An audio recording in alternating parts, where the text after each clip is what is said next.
ఇప్పుడు no cost cough syrup తో 60 రూపాయల విలువ గల ఇన్హేలర్ పూర్తిగా ఉచితం. దెబ్బకి దగ్గు జలుబు మాయం. హైదరాబాద్ లోని గాజుల రామారం ప్రాంతంలో కాసేపు జనాలు పరుగులు పెట్టారు. ఆదర్శ్ నగర్ లో భూకంపం వచ్చిందంటూ భయాందోళనకు గురయ్యారు. తమ ఇళ్లు కదిలాయని బయటకు పరుగందుకున్నారు. అసలు ఆ ప్రాంతంలో ఏం జరిగింది? నిజంగానే భూకంపం ఏర్పడిందా?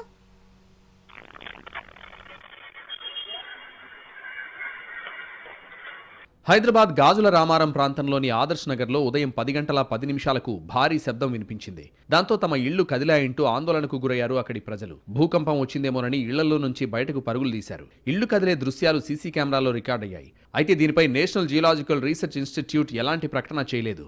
దాంతో అది నిజంగా భూకంపమేనా లేదంటే ఇంకేమైనా జరిగిందా అనేది క్లారిటీ లేదు.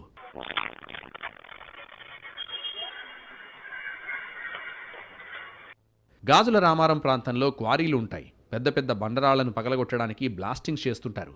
గతంలోనూ బ్లాస్టింగ్ చేస్తున్నప్పుడు భారీ శబ్దాలు వినిపించాయి. కానీ ఇల్లు కదిలేలా తీవ్రత లేదని, కేవలం శబ్దాలే వచ్చాయని చెబుతున్నారు అక్కడి ప్రజలు.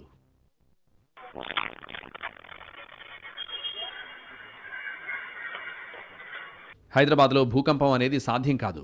ఇది ఎత్తైన ప్రాంతం కావడం, ఇలా అనేక కారణాలతో సిటీ పరిసరాలకు భూకంపం ముప్పు ఉండదని అంటున్నారు నిపుణులు. కొన్నిసార్లు వచ్చే అవకాశం ఉన్న అక్కడ బండరాళ్లతో ఉన్న భూభాగమే ఎక్కువగా ఉండడంతో భూకంపానికి చాలా తక్కువ ఛాన్స్ ఉందని చెబుతున్నారు.